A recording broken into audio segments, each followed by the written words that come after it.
Live from the Broadcast Center in Los Angeles, this is KCAL 9 News at 9. Live, local, late breaking.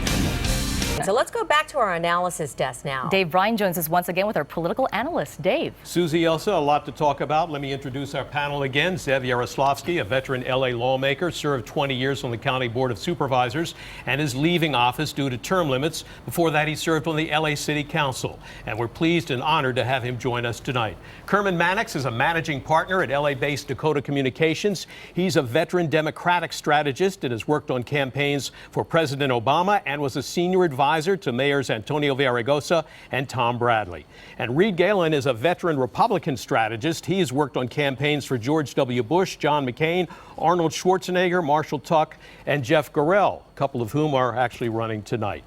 So, Mr. Yaroslavsky, let me ask you first. You've been on the Board of Supervisors a long time. What do you make of the early returns now in the race to succeed you? What does it mean? The early returns are the absentee votes, and it's very close. Sheila Kuehl leads by 51 to 49% over Shriver.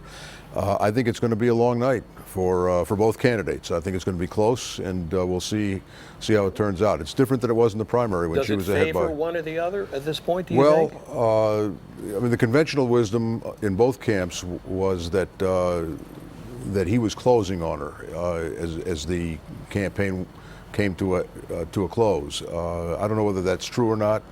We'll find out in the next couple of reports, but I'm a little bit surprised that it's virtually a dead heat at this point. Surprised that Shriver is doing better than you expected. Yeah, a little bit. So let's talk about Governor Brown briefly here. You've worked here in the county when he's been governor for a long time. He hasn't been very specific about exactly what he's going to do in his fourth term. What do you expect?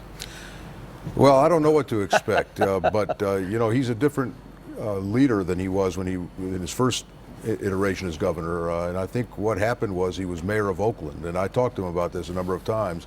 When you're mayor, when you're in local government and you have to actually get product out the door and do things, when it's not just an intellectual discussion, but it's dealing with real problems and fixing them. He got very wise, and this has made him a great governor. I mean, this last term has been a remarkable achievement for him, and I think now he has something to build on in his last term and really make a legacy for himself. Let's talk about what's going on nationally with the Senate now being controlled by Republicans. Was this just a natural turnover in the sixth year of any administration, or did something go really wrong here? So I think it's a combination of two things. Typically, second-term presidents during midterm elections don't do well. The party in power doesn't do well. It happened to George Bush in 2006, Bill Clinton in 1998. You go back to Ronald Reagan, 1986. Bad years for the party in power. What surprised me about this, though, was the Republicans did well, but the margin of victories in Iowa and Colorado and places like that surprised me. So good night for Republicans, obviously bad night for us. But what it means for 2016 at this point, I don't know, because the electorate will be different. We didn't turn out. Our message didn't work well. And Democrats got to regroup. The president, the DNC, and everybody's got to get together and regroup and plan for 2016. But obviously not a good night for us, but not unprecedented and not surprising. Reed Galen, a lot of the Republicans campaigned against, you'd think they were running against President Obama. Rand Paul said this was a referendum on President Obama. Is that true? Do you believe that? I mean, I think to the extent that the president is, regardless of who it is always responsible for the mood of the public, whether that's fair or not.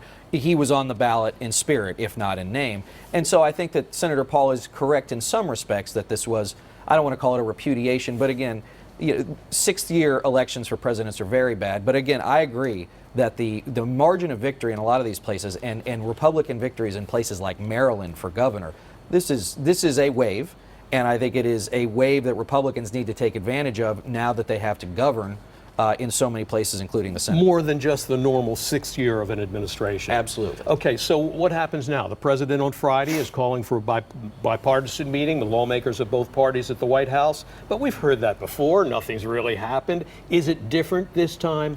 So what I'm unclear on, and he might be able to answer this, is so Republicans now have control. What is the legislative agenda? All they've done has been obstructionist, and they ran a national campaign, which was very effective. They ran against President Obama.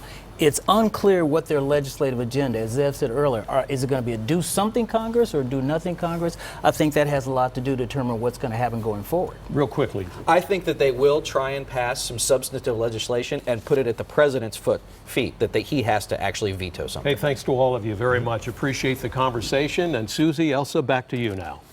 All right, Dave, thank you so much.